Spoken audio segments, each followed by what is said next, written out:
संतान सुख की प्राप्ति किसी भी महिला के जीवन को संपूर्ण बनाती है, लेकिन विडंबना ये भी देखिए कि समाज में आज भी ऐसी कई महिलाएं हैं जिन्हें संतान सुख की प्राप्ति नहीं हुई है।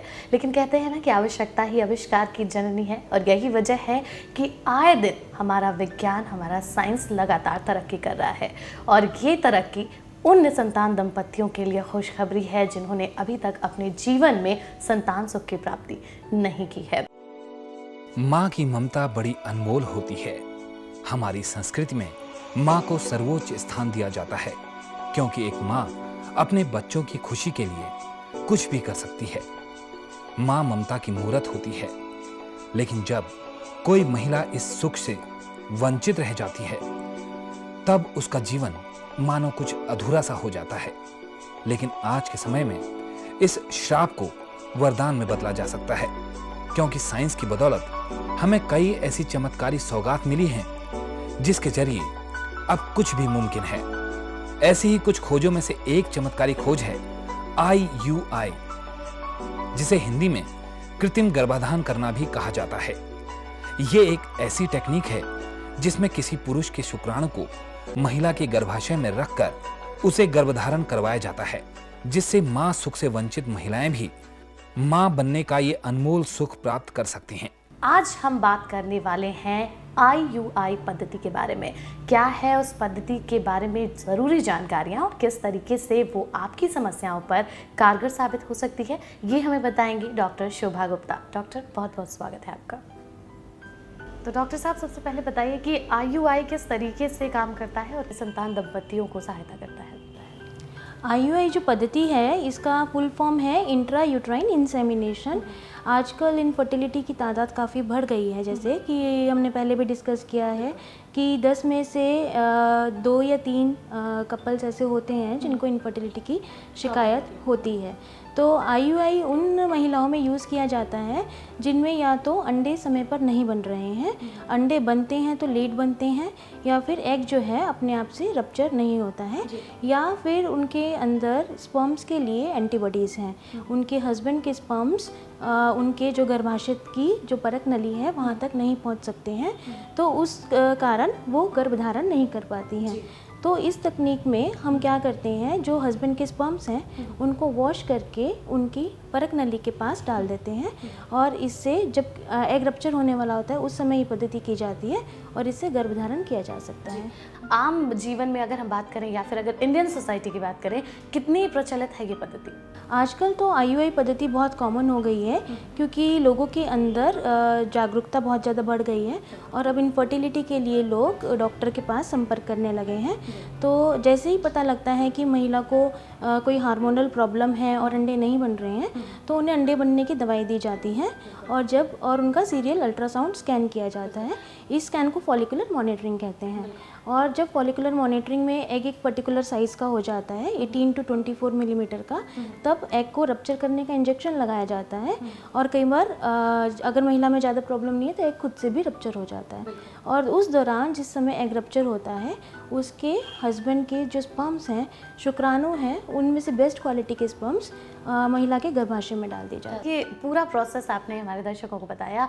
आप ऐसे लोगों की सहायता करती हैं, उन दंपतियों की सहायता करती हैं जिनको अभी तक संतान सुख नहीं मिला है, और बहुत सारी ऐसी चीज़ें और ऐसे मामले भी सामने आए हैं कि आपसे संपर्क करने के बाद उन्होंने संतान सुख को देखा भी है। अगर चीज़ों को समझने की कोशिश करें, लोग सबसे पहले किसी इलाज से अगर उनका तारुफ होता भी है तो सबसे पहले उनका दिमाग चलता है कि क्या इस इलाज के दौरान किसी तरीके के दर्द का सामना उनको करना पड़ेगा। IUI के बारे में जानना चाहेंगे आपसे, क्या ये पेनफुल प्रक्रिया है? IUI तो बिल्कुल भी पेनफुल नहीं है, ये बहुत ही सिंपल तकनीक है, और इसमें जो नेचुरल प्रोसेस है उसी को हम रिपीट करते हैं, उसी को हम प्रिटेंड करते हैं। नेचुरल साइकिल में भी हर साइकिल में महिला का अंडा बनता है, फिर वो रप्चर होता है, और उस दौरान उसने अगर मिलन किया होता है तो वो गर्भ धारण करती है। तो इस तकनीक में बस हम उसका सीरियल अल्ट्रासाउंड स्कैन करते हैं, फॉलिकुलर मॉनिटरिंग करते हैं और देखते हैं कि एग रप्चर होने वाले साइज़ पर पहुंच गया है। अगर अंडा नहीं बनता है तो बीच में उसको इंजेक्शन के द्वारा सपोर्ट दिया जाता है और अंडा उस साइज़ तक पहुंचाया जाता है।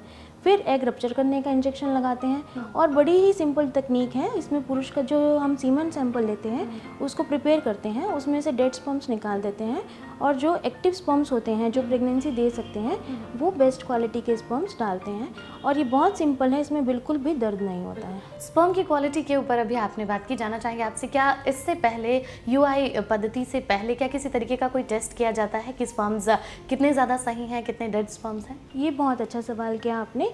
IUI तकनीक उन्हीं मामलों में कारगर है जिसमें जो हस्बैंड का स्पर्म काउंट है वो नॉर्मल रेंज के अंदर है। अगर हस्बैंड का स्पर्म काउंट कम है, 20 मिलियन से कम है, 80-90% एक्टिविटी से कम है परसेंटेज, तो उसमें IUI कारगर नहीं है इतना ज़्यादा।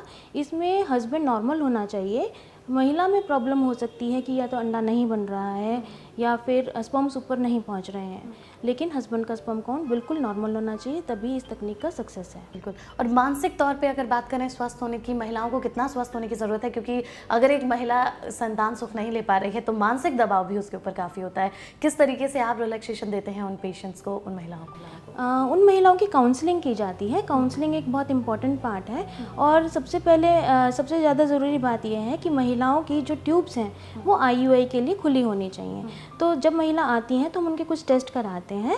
हस्बैंड के जैसे मैंने बताया सीमन नॉर्मल रेंज में होना चाहिए, दूसरी तरफ महिलाओं की जो ट्यूब्स हैं वो खुली होनी चाहिए। तो उसके लिए हम हिस्ट्रोसेल्फिंगोग्राफी कराते हैं या फिर हम सोनोसेल्फिंगोग्राफी कराते हैं। तो काउंसलिंग के बाद उनको सक्सेस रेट बताया जाता है और वो बहुत जल्दी गर्भधारण कर लेती हैं। जिस तरीके से इलाज होता है तो क्या आत्मविश्वास जागने लगता है उस दौरान कि हाँ उनको इस तरीके की समस्या से अब निजात मिलने वाली है, अगर वो IUI पद्धति का इस्तेमाल कर रहे हैं या इस तरीके से उनका अगर इलाज किया जा रहा है तो उनको संतान सुख ज़रूर मिलेगा? हाँ जी, सबसे पहले जैसे अगर महिला को बता दिया गया है कि उसकी ट्यूब्स ओपन है, जस्ट उसकी जो प्रॉब्लम है वो अंडा ना बनने में है, जैसे जैसे उसका अंडा बनता जाता है और रप्चर होता है तो उनका आत्मविश्वास बढ़ता है।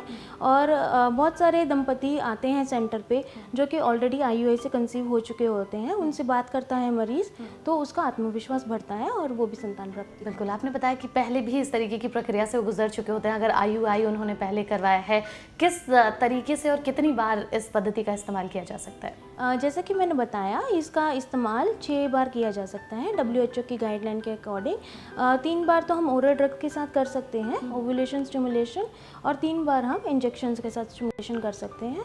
6 बार से ज़्यादा IUI का इस्तेमाल नहीं करना चाहिए, क्योंकि अगर IUI से नहीं कंसीव हो रहा है तो हम मानते हैं कि ट्यूब्स ओपन ज़रूर है लेकिन फंक्शनल नहीं है।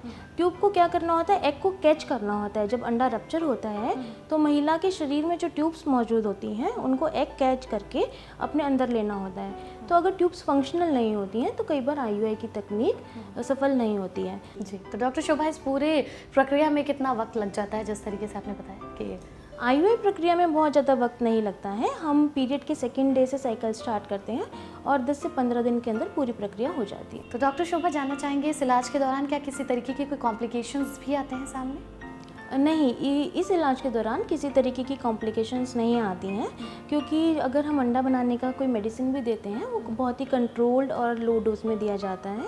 और शुरू में जब ये टेक्निक आई थी तब कई बार हाइपर स्टिमुलेशन सिंड्रोम की शिकायत होती थी, लेकिन आजकल साइंस बहुत एडवांस हो चुकी है और बिल्कुल भी कोई कॉम्प्लिकेशन नहीं होता और बहुत ही सिंपल टेक्निक है ये। बिल्कुल, बहुत बहुत शुक्रिया इस तमाम जानकारी के लिए। तो उम्मीद करते हैं कि डॉक्टर शोभा गुप्ता से मिले इस जानकारी से आपको लाभ ज़रूर हुआ होगा।